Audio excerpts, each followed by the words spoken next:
Melissa, have you finished your health check yet? Are there any results? I've been anxiously worrying about you all day, unable to concentrate on work. I've checked everything. I have the results, but I don't really want to discuss it right now. I need some time to compose myself.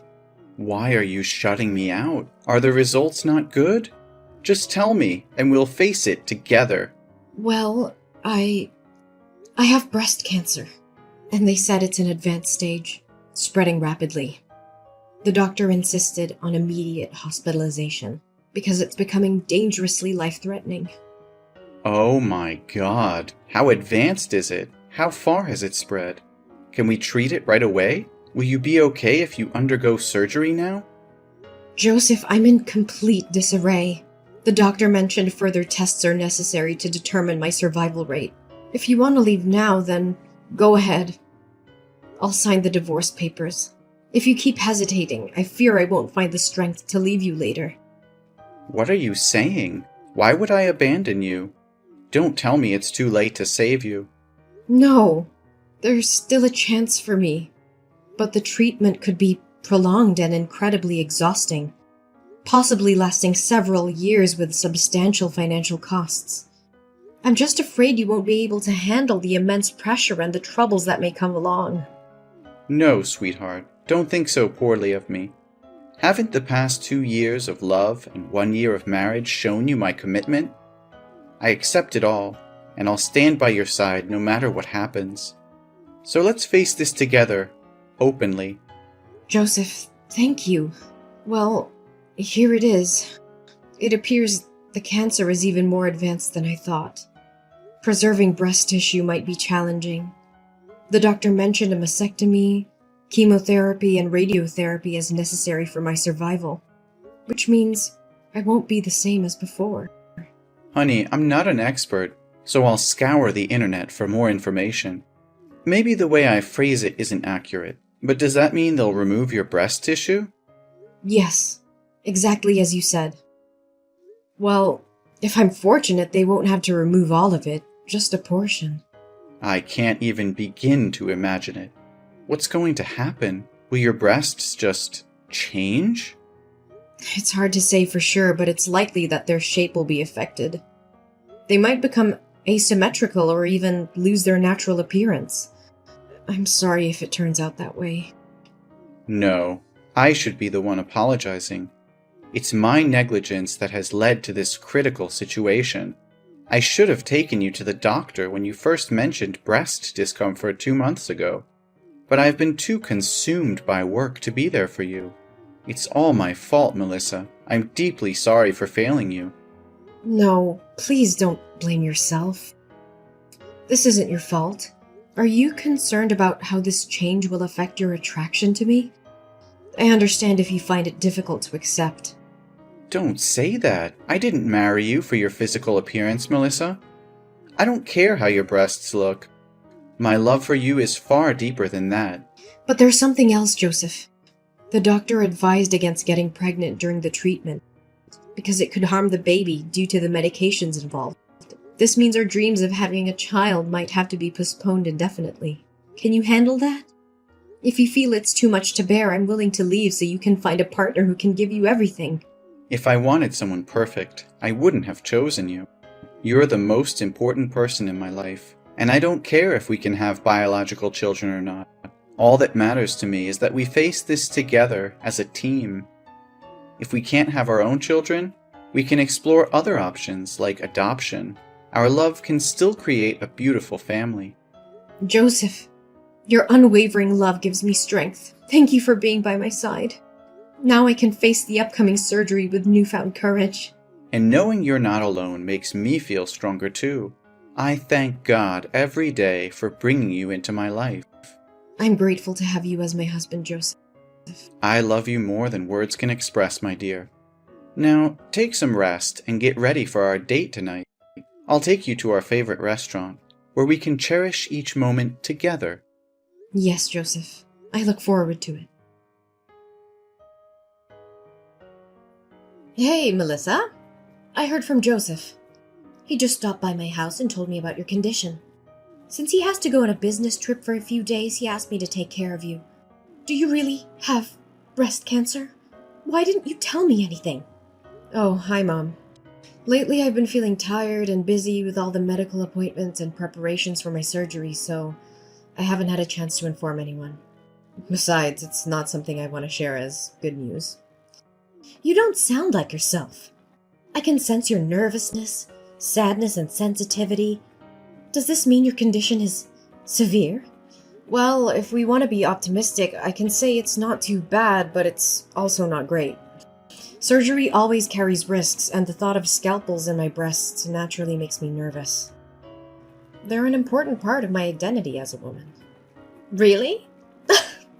Sometimes I forget that you're a woman too. You don't behave like a lady, or a good daughter-in-law, especially when you make my son do household chores that should be your responsibility. Mom, what are you talking about? Which chores are specifically assigned to me? In our household, we share the housework equally. Oh, really? But every time I visit your house, I always see my son doing all the household chores. Whenever I come over, it's Joseph who's cooking while you're sitting and relaxing. Or he's folding clothes while you're fast asleep on the bed. You don't fulfill your duties as a wife or a woman in this family. I think if you have surgery to remove your breast, you might as well become a real man. Mom, did you forget that you said you didn't want to eat my cooking anymore? That day I came home from work and rushed to the kitchen to cook dinner. But after you tasted one spoonful, you said the soup was too bland and looked like vomit. To please you, I added salt. But then you said it was as salty as seawater and I ruined the soup. Since then, I have stopped cooking for you. As I said before, both Joseph and I work and we agreed to divide the household chores. Usually I handle laundry, and Joseph takes care of ironing and folding. Sometimes appearances can be deceiving. Those tasks are typically meant for women, but I can't force my husband to do them. My son is exhausted from work, and you still make him do more? Mom, it's because you constantly scrutinize and criticize everything that he and I had to move out and live separately. I'm exhausted, and I don't want to continue arguing with you. If you don't have anything else to say, I'll talk to you later. Oh, don't be mad at me. It was just a joke. You shouldn't take it so seriously. But I am genuinely worried about you. Are you referring to the surgery? The doctor has assessed my condition, and the success rate is quite high, so there won't be any major risks to my health. I'll be fine. However, after the surgery, I'll still need to take antibiotics and have regular injections, just to minimize the risk of cancer reoccurring. No, it's not about the surgery. I'm worried about your marriage with my son. You don't have to worry about us, Natalie. Our relationship is still strong, and Joseph loves me unconditionally. There's no reason for your concern. That's what I've always feared. My foolish child, always thinking of others before himself. Shouldn't he be looking for someone else? Someone without all these complications? Mom, I don't appreciate any of these jokes at all. Joseph has made it clear that my appearance or any physical changes won't affect his love for me. Oh, come on. You know Joseph is just being kind. What about when reality hits? After the surgery with your changed appearance, it won't be as appealing, even though I never found you attractive to begin with.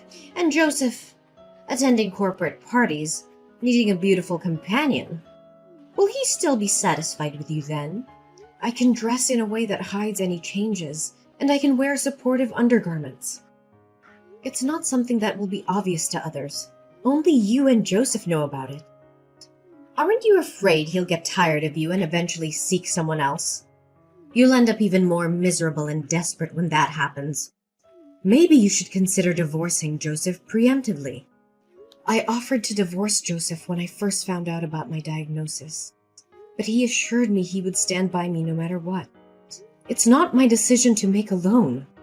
Besides, beauty is subjective, and Joseph sees beyond physical appearances. You're always so argumentative, Melissa. That's why I say you lack femininity. And what about children? After the surgery, you won't be able to have children anymore. Joseph has always wanted a child.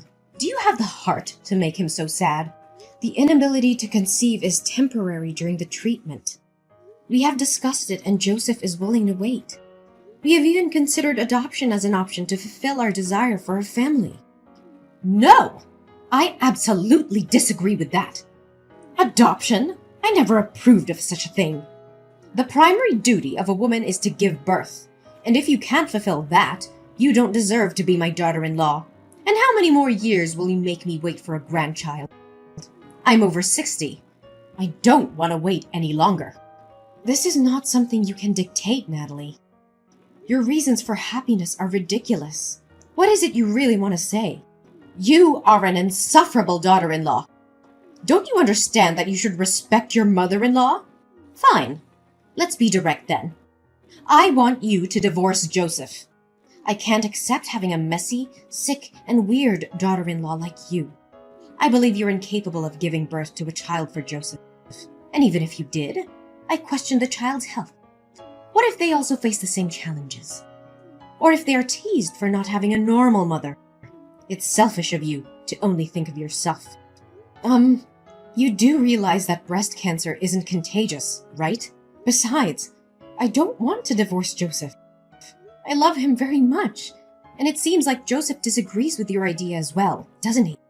If Joseph had agreed, you wouldn't have gone to such great lengths to convince me of anything. I have already introduced Joseph to a friend's daughter. I really like that girl and want her to be my daughter-in-law. But I don't understand what it is about you that Joseph loves so much. So if you want a divorce, go ahead. I won't give you a hard time. No, absolutely not. I think that settles it, doesn't it? Now, I have to go for my hospital visit, so I won't be able to argue with you any longer. Besides, maybe I don't need your care as Joseph asked. I believe I'll be better off without your help. Goodbye. You're so stubborn. We'll see about that. But mark my words, Melissa. One day, Joseph will come to his senses and realize that he deserves better than you. Melissa, I've thought long and hard about this, and I can't continue pretending that everything is fine. The very idea of you going through breast surgery disgusts me to the core. I've tried to sympathize with your situation, but I've found comfort in the arms of another woman. She possesses a beauty and allure that surpasses anything you could ever offer. She is fertile and capable of fulfilling my desire for children. I can no longer bear the weight of your burdens. Divorce is the only path for us now, and I insist that you disappear from my life, taking your illness with you. I am devoid of any care or compassion, and I won't spend a single penny on your behalf. Don't text me back. I don't want to talk with you anymore. Leave my house before I return, for you have never been deserving of my love. Melissa, I've returned from my business trip, and I'm about to step into a taxi to head home. Shall we go out to eat together tonight before your hospital visit tomorrow? I miss you so much. How dare you speak to me as if nothing happened? You think a simple date can erase the hurtful and cruel words you uttered? Do you have any idea how utterly devastated and crushed I felt after reading those messages? Don't worry. I've already packed my things and won't take any of your possessions with me. I'm so sorry, Melissa. You must have been very angry with me because I didn't text you these days, right? But you said I said hurtful or heartless words? I'm a bit confused. What? Don't pretend to know anything. Scroll up and reread those horrible texts you sent me this morning. Do you know how desperate and sad I was after I read those lines? Wait a moment. I genuinely don't understand what you're accusing me of. I haven't sent you any texts in the past few days. I didn't even have my phone with me. Don't play innocent with me. The messages I received came from your number. Are you suggesting someone else used your phone to send those heartless messages? I'm telling you the truth, Melissa. I haven't touched my phone until just now. I had to visit my mother's house briefly before heading to the airport, and I accidentally left my phone there. That's why I couldn't contact you. I only just retrieved it a short while ago. So you expect me to believe that you didn't send those vile messages? Yes, Melissa. I swear on everything that I hold dear. You are my world, and I would never stoop so low as to hurt you in any way, even intentionally. How can I be certain that you're telling the truth? Can I truly trust you after this betrayal? I understand your skepticism, but I assure you I'm being honest. In fact, I had a crucial meeting with a client this morning. If you need proof, you can verify it with my colleague. I even rushed through my work to be home with you earlier. I haven't had a moment's rest since. All right, Joseph. I believe you. I'm sorry for jumping to conclusions earlier. No, I understand why you thought that way. It's understandable since it came from my phone number. But who would do such a thing to make you misunderstand me? Is it possible that someone hacked into my phone just to play this cruel joke on you, knowing about your battle with breast cancer? Hold on a moment. I think I may have an idea who could be behind this. When I initially read the messages, I was overwhelmed with sadness and disappointment, and I didn't take the time to analyze the situation carefully. However, upon rereading them, I noticed some suspicious clues. What? Do you have a suspect in mind? Please tell me. It's all speculative at this point, and nothing is certain. But maybe the truth won't be easy for you. I don't get it. What do you mean? We'll discuss this in more detail once you're home. Mom, let's have a talk. Well, look who's here. How are you holding up? Did the surgery make you even more pathetic? I bet Joseph can't stand the sight of you anymore. It's only a matter of time before he divorces you. No, that's not happening. So spare your concern. Instead of focusing on me, maybe you should take a good hard look at yourself. What are you implying? What's your problem? Oh, don't act innocent. You're the one behind those vile messages from Joseph's phone, aren't you? Oh, those messages. The ones telling you the harsh truth that you'll be nothing but a burden to Joseph after the surgery? Well, whoever sent them, I can't say they're entirely wrong. You've become a liability, and you're deluding yourself if you think otherwise. Joseph has been sacrificing his time and energy, taking care of you day and night at the hospital. Have you ever stopped to think about that? But why should I take the blame for those messages? I understand what you're trying to say, and I'm grateful for everything Joseph has done for me. It's rare to find someone who actually upholds their wedding vows. But let's get back to the point. Did you know that there are advanced software and applications that protect phone data from unauthorized access? What does that have to do with anything? Why are we talking about this now? It has everything to do with this. Joseph left his phone at your house, didn't he? Because of the confidential company information on his phone and the previous security breach? He installed a special security application linked to my phone. So what? I still fail to see your point. Well, this application utilizes facial recognition every time the phone is unlocked. And guess what? The person who sent those messages entered the wrong password repeatedly until they finally entered my wedding date correctly. As a result, the application captured a photo of that person. And you know what's even more interesting? It looks a lot like you, Mom. That means nothing. It's not proof that I sent those messages.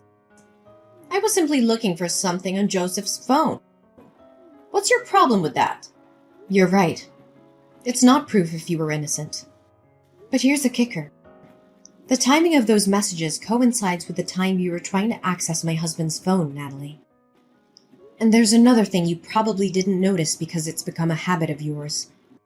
Using the sign to end a sentence, while Joseph never does. You call that evidence? It's utterly ridiculous. Yes, it may not be definitive proof of your guilt, but it's substantial enough for me to take legal action against you for impersonation and the defamation of my career. I've already reported the incident to the police. If you're innocent, there's no need to be afraid.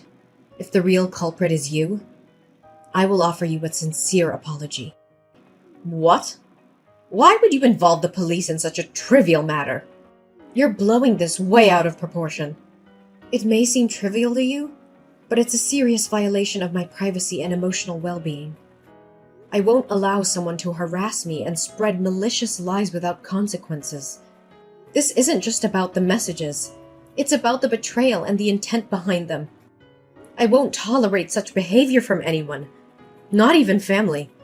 I can't believe you would go to such lengths over a misunderstanding. You're being unreasonable and exaggerating the situation. We're a family, Melissa. We should be able to resolve our issues without involving the police. Are you suggesting we handle this matter within the family? Do you admit that the culprit is someone within our own home? Is it Jason? Should I confront my father-in-law about this when he visits me at the hospital? What? Is Jason there? No, you can't tell him. I'm sorry, but it's too late for that. I've already exposed your actions. I told them everything. And you know what? Jason is disgusted by your cruelty and heartlessness. He wants a divorce, Natalie. He no longer wants anything to do with you. And Joseph decided to cut ties with you too. We're no longer a family. Melissa, please, I beg you to help me. I can't bear the thought of losing Joseph and Jason. They're my world, my everything. I'll do whatever it takes to make things right. I'll grovel. I'll beg. I'll do whatever they want. Just please convince them to forgive me. I can't live without them. Natalie, your actions have caused immense pain and shattered the trust that Joseph and Jason had in you. Rebuilding that trust will not be easy, if it is even possible. You must understand the gravity of what you've done. It'll take more than empty promises and desperate pleas to mend the bonds that have been broken. I will do whatever it takes, Melissa. I'll prove to them that I've changed, that I'm no longer the person who inflicted such pain upon you. Please, I'm begging you, give me this opportunity to make things right. I can't bear the thought of losing my family forever. It's ironic, isn't it? You don't want to lose your own family, yet you are willing to destroy mine. Begging me in vain won't change the fact that you have to face the consequences of your actions. So instead of staying there, begging for forgiveness, I suggest you prepare yourself for the legal proceedings ahead. You'll have to answer for both insulting me and seeking a divorce from Jason. My determination to seek justice prevailed as the legal proceedings unfolded. The court recognized the gravity of Natalie's actions and the immense damage she had caused. Natalie was ordered to pay substantial compensation for her deceitful behavior, a financial burden that would weigh heavily on her for years to come. Furthermore, the truth about Natalie's manipulation and cruelty came to light, leading to a devastating consequence for her marriage. Jason, deeply hurt by her actions and unable to reconcile with the betrayal, made the difficult decision to end their relationship. Natalie found herself facing not only financial ruin, but also the loss of her family. Joseph, too, could no longer bear the weight of Natalie's deception and the pain she had inflicted upon me. He chose to sever all ties with Natalie, recognizing that her actions were irredeemable and incompatible with a healthy, loving relationship. On the other hand, my resilience and unwavering spirit allowed me to overcome the challenges I faced. As a cancer survivor, I found solace in the love and support of Joseph, who stood by my side throughout the tumultuous ordeal. Together, we created a new chapter in our lives, filled with happiness, growth, and a profound appreciation for the bond we share. My strength and triumph over adversity inspired others facing similar struggles, and I became an advocate for cancer survivors, offering comfort and guidance to those in need.